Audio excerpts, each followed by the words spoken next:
Exercise 3.3, question number 2. Form the pair of linear equations in the following problems and find their solutions if they exist by elimination method.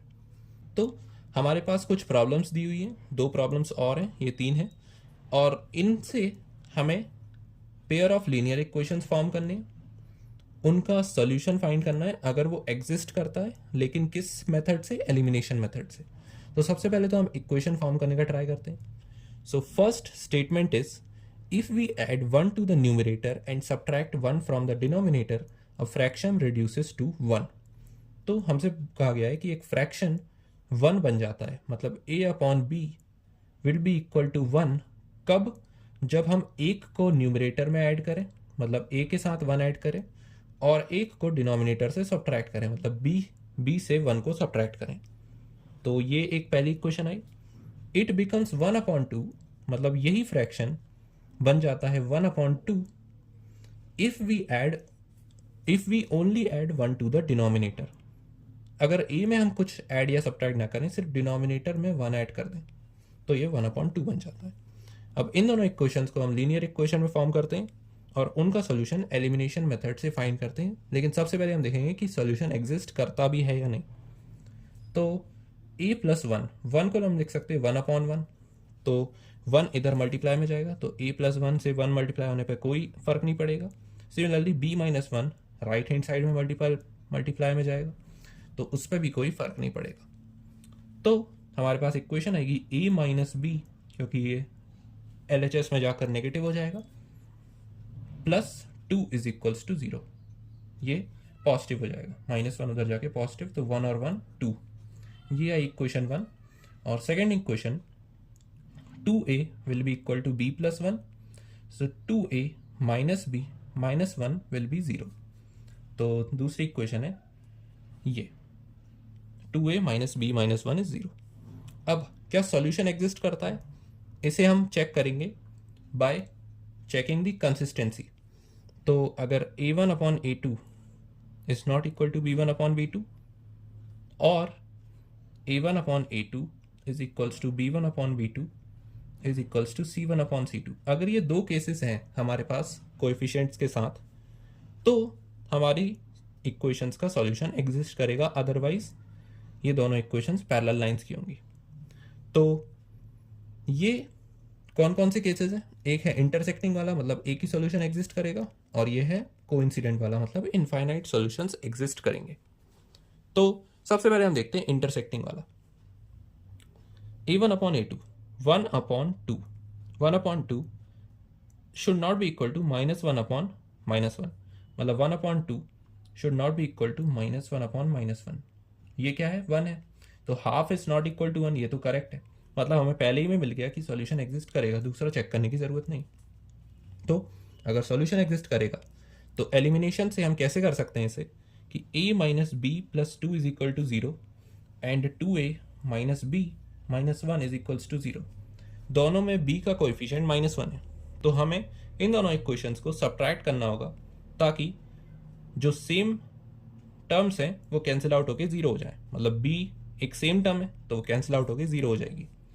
तो हम इन दोनों equations को अगर subtract करें तो हमें मिलेगा a minus 2a plus minus B minus B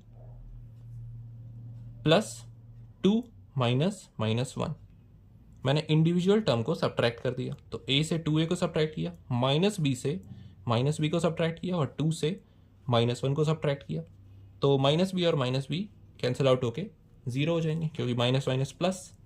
a और 2a का सब्ट्रैक्शन आएगा -a, और 2 और 1 का आएगा +3 इज इक्वल्स टू 0।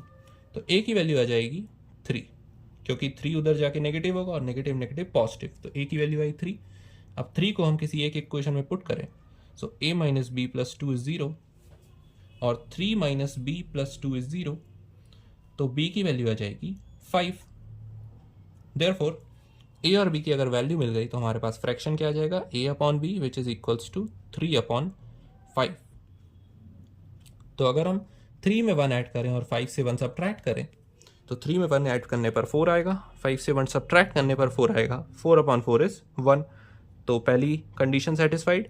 और 3/5 में अगर हम सिर्फ 5 में 1 ऐड करें तो ये हो जाएगा 3/6, और 3/6 यानी 1/2, तो ये भी करेक्ट है, तो हमारा फ्रैक्शन करेक्ट आया है। Now second, we have 5 years ago Noori was thrice as old as Sonu. तो नूरी की एज मान लेते हैं n है और सोनू की एज s है, ये करंट एजेस मैंने मानी। तो 5 years ago मतलब नूरी की एज में से अगर हम 5 माइनस करें और सोनू की एज में से भी 5 माइनस करें तो उन दोनों की एज के बीच का रिलेशन ये है कि Noori was thrice as old as Sonu. Noori was thrice मतलब सोनू की एज की ट्रिपल थी नूरी की एज 5 साल पहले। Now 10 years later Noori will be twice यानी double age old as Sonu. तो 10 years फ्रॉम नाउ मतलब 10 years लेटर नूरी की करंट एज में अगर हम 10 ऐड करें तो सिमिलरली सोनू की भी एज 10 years बढ़ेगी, लेकिन इन दोनों की एज के बीच का रिलेशन ये होगा कि सोनू की एज का डबल नूरी की एज होगी। अब ये दो इक्वेशंस आई, हम पहले इनसे लीनियर इक्वेशंस बनाते हैं, फिर देखते हैं कि सॉल्यूशन एग्जिस्ट करता है कि नहीं, then we will find the solution. So पहली इक्वेशन को अगर हम सिंप्लीफाई करें तो n-5 is equal to 3s minus 15। So n minus 3s plus 10 is equals to 0, यही पहली इक्वेशन। और दूसरी को सिंप्लीफाई करें so n plus 10 is equals to 2s plus 20। So n minus 2s minus 10 is equals to 0, ये आई दूसरी equation. अब यहाँ पर वेरिएबल्स हैं n और s, तो कोएफिशिएंट्स क्या होंगे, 1/1 should not be equal to -3/-2। तो 1 3/2 के इक्वल नहीं है, ये हमने पहली कंडीशन को देखा इसमें, क्योंकि इसका कोएफिशिएंट 1 था, इसका 1, तो 1/1, इसका -3 था, इसका -2, तो -3/2। वेरिएबल्स के कोएफिशिएंट का रेशियो इक्वल नहीं है, इसका मतलब इन दोनों इक्वेशंस का सॉल्यूशन एग्जिस्ट करेगा। तो फिर अब हम एलिमिनेशन मेथड से इनका सॉल्यूशन फाइंड करते हैं। So n minus 3s plus 10 equals to 0 and n minus 2s minus 10 equals to 0। अब यहाँ पर दो सेम टर्म्स हैं तो हमें इक्वेशन को सब्ट्रैक्ट करना होगा, तो n माइनस n की वैल्यू 0 आ जाएगी, प्लस माइनस 3s और ये सब्ट्रैक्ट हो रहा है तो माइनस 2s और प्लस 10 माइनस 10 इक्वल्स टू 0। सो -3 और minus plus 2, -3 plus 2 is -s, -3 plus 2 is -1, तो -s आया, और 10 माइनस 10 इज प्लस 10, तो 10 plus 10 is 20 is equal to 0। इसका मतलब s की वैल्यू आई 20। तो सोनू की एज है 20 years. How old are Noori and Sonu? Sonu की एज है 20 ईयर्स करंटली। तो नूरी की एज क्या होगी, किसी एक इक्वेशन में हम पुट करके फाइंड कर सकते हैं। तो नूरी की एज अगर मैं इससे फाइंड करूं so n minus 3 times 20 60 plus 10 is equals to 0, तो n की वैल्यू आ जाएगी 50 ईयर्स। तो नूरी की एज है 50 ईयर्स और सोनू की एज है 20 years. So these two are the answers. Now third, the sum of the digits of a 2 digit number is 9। तो अगर एक 2 डिजिट नंबर है, मान लेते हैं a और b, जैसे 2 डिजिट नंबर होता है 10, तो 10 की पहली डिजिट को मैंने माना a और दूसरी को b। ये एग्जाम्पल था, हमारा नंबर चेंज हो भी सकता है। तो sum of the digits of a 2 digit number is 9। तो ये हमारे पास 2 डिजिट नंबर है, तो उसकी पहली डिजिट a और दूसरी डिजिट b का सम है 9।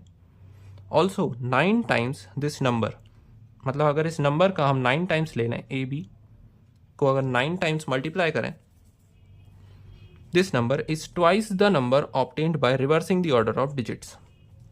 ये होगा डबल उस नंबर के जब हम उस नंबर को, इस नंबर की डिजिट को रिवर्स करके फाइंड करेंगे, मतलब B A.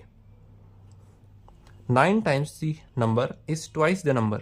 9 times this number is twice the number obtained by reversing the order of digits. तो order of digits को रिवर्स किया, उसका twice होगा इस नंबर का 9 times। तो हमें बताना है कि नंबर क्या है, मतलब ए बी क्या है।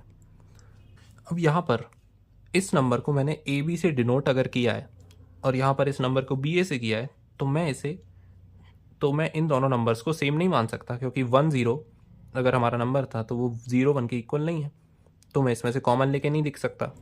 इसका मतलब इस तरह की इक्वेशन से मैं डायरेक्टली इस क्वेश्चन को सॉल्व नहीं कर सकता। तो मुझे लगता है कि मुझे इस नंबर को किसी अलग फॉर्म में तोड़ना चाहिए।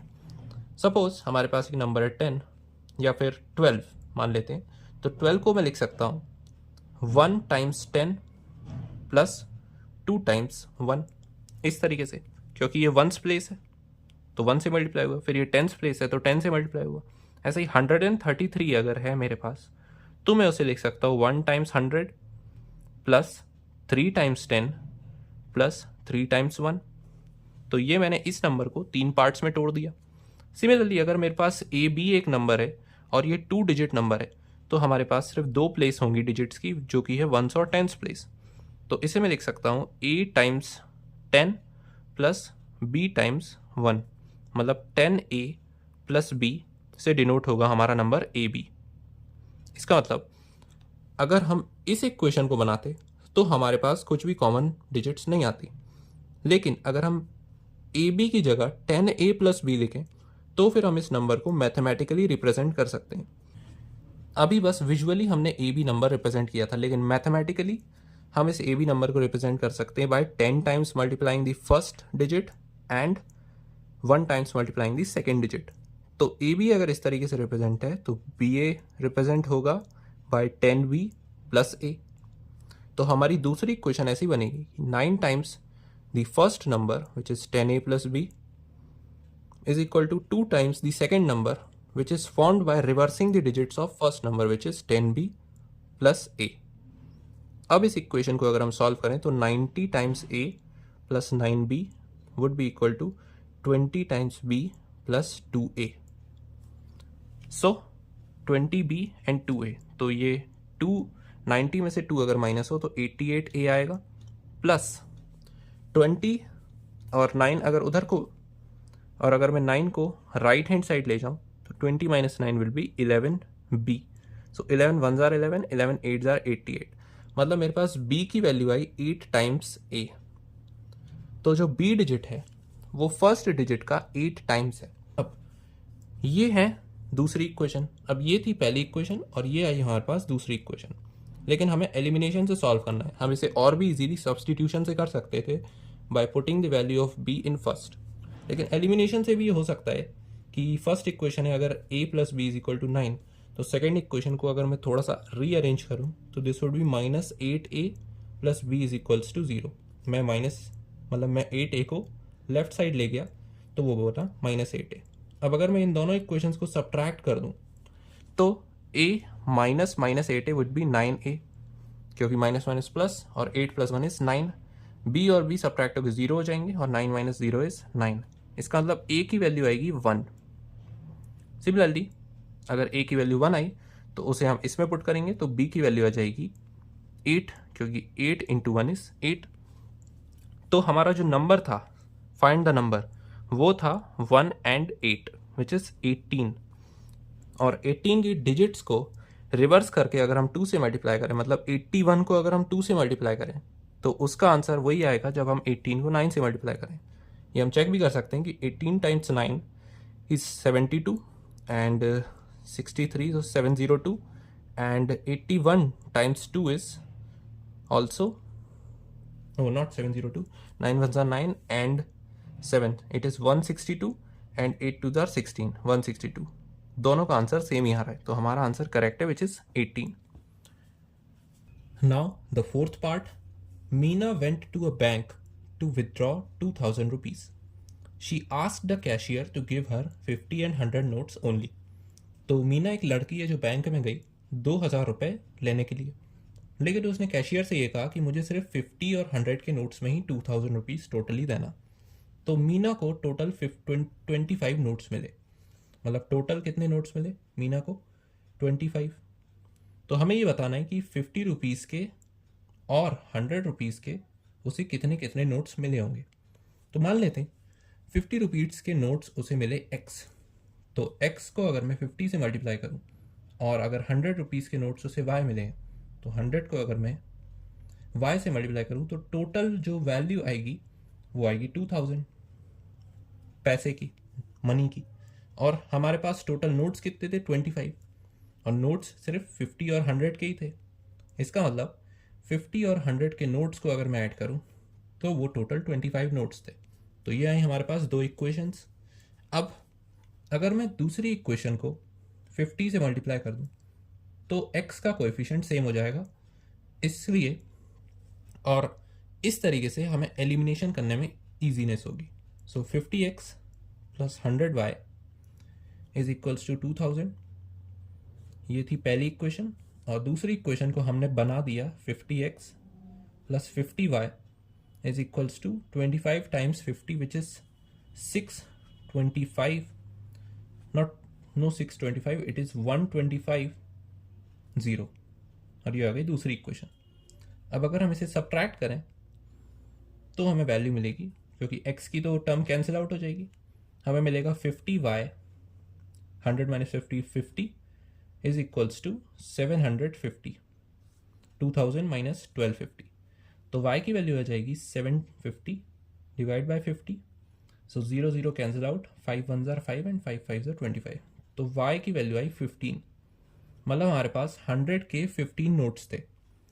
तो अगर y की वैल्यू को मैं फर्स्ट इक्वेशन में पुट करूं तो x plus 15 will be equal to 25, तो x की वैल्यू आ जाएगी 10। मतलब 50 के हमारे पास 10 नोट्स थे, तो अगर 50 के 10 नोट्स थे तो हमारे पास टोटल वैल्यू आई 500, और 100 के हमारे पास अगर 15 नोट्स थे तो टोटल वैल्यू आई 1500। इन दोनों को ऐड कर दें तो हमें वैल्यू मिलेगी 2000। तो इस तरीके से उसने कैशियर से 10 नोट लिए 50 रुपए के और 15 नोट लिए 100 रुपए के, तो उसके पास टोटल वैल्यू आई 2000 rupees. Now lastly the fifth question, a lending library has fixed charges for the first 3 days and an additional charge for each day thereafter. Lending library मतलब जिस लाइब्रेरी से हम बुक्स को issue करा सकते हैं और घर ले जाकर उन्हें रीड कर सकते हैं, तो उस लाइब्रेरी के कुछ फिक्स्ड चार्जेस हैं फॉर द फर्स्ट 3 days। यानी कि अगर हम बुक लेके गए और पहले, दूसरे और तीसरे दिन हमने बुक को रखा, तो अगर हम पहले दिन में ही बुक को रिटर्न कर दें तो भी हमें उतना चार्ज देना पड़ेगा, अगर हम दूसरे दिन तक रखें बुक को तो भी उतना ही चार्ज देना पड़ेगा, और तीसरे दिन तक भी उतना ही देना पड़ेगा। लेकिन for each day thereafter they have additional charge.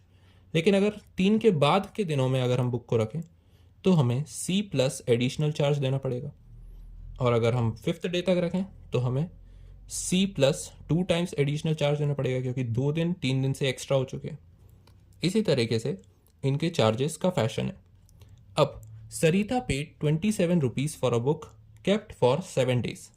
अब उसने 7 दिनों के लिए बुक रखी, 6 and 7 days के लिए बुक रखी, तो उसे 27 रुपीज़ पे करने पड़े। तो 7 दिनों में से 3 दिनों के लिए तो उसने एक फिक्स चार्ज दिया होगा, लेकिन 7 में से कितने दिन बचे? 7 माइनस 3 days इज 4 days, यानी कि उसने 4 एक्स्ट्रा दिनों के लिए बुक को रखा, तो 4 टाइम्स उसे एडिशनल चार्ज देना पड़ेगा पर डे के हिसाब से, ईच डे का एडिशनल चार्ज, और उसकी वैल्यू आई उसके पास 27 रुपीज़। नाउ सूजी एक दूसरी लड़की है, उसने 21 रुपीज़ पे किए for book kept for 5 days। मतलब उसने 3 दिन से ज़्यादा के लिए बुक रखी, तो फिक्स चार्ज तो देना ही है, और साथ में एडिशनल चार्ज कितने का देना है? 5 माइनस 3 days, मतलब 2 दिन उनने एक्स्ट्रा बुक रखी, so 2 times the additional charge would be equal to 21। तो हमारे पास आ गई 2 इक्वेशंस, फर्स्ट एंड सेकेंड। अब अगर इन दोनों को हम सब्ट्रैक्ट करें, क्योंकि C का कोएफिशिएंट 1 है, तो C ऑटोमेटिकली एलिमिनेट हो जाएगा। हमें मिलेगा 4a minus 2a which is 2a and 27 minus 21 which is 6, तो a की वैल्यू आ जाएगी 3। इसका मतलब एडिशनल चार्ज हर दिन के हिसाब से वो 3 रुपीज़ एक्स्ट्रा चार्ज करते हैं, और इस एडिशनल चार्ज की वैल्यू को हम किसी भी एक इक्वेशन में पुट करें, suppose second, so C plus 2a would be 21, therefore C would be 21 minus 2a, और a की वैल्यू है 3, so 21 minus 2 times 3, 2 3 are 6, so 21 minus 6, C की वैल्यू आ जाएगी 15 रुपीज़। इसका मतलब जो फिक्स्ड चार्जेस हैं, फिक्स्ड चार्जेस आर ₹15। हम 3 या 3 से कम दिनों के लिए अगर बुक रखेंगे तो गारंटीड 15 रुपीज़ मिनिमम तो हमें पे करना ही है, लेकिन 3 से ज़्यादा दिन बुक रखने पर हमें देना पड़ेगा एडिशनल चार्जेस, और पर डे के हिसाब से एडिशनल चार्जेस की वैल्यू है 3 rupees. So these are all the answers of the given questions.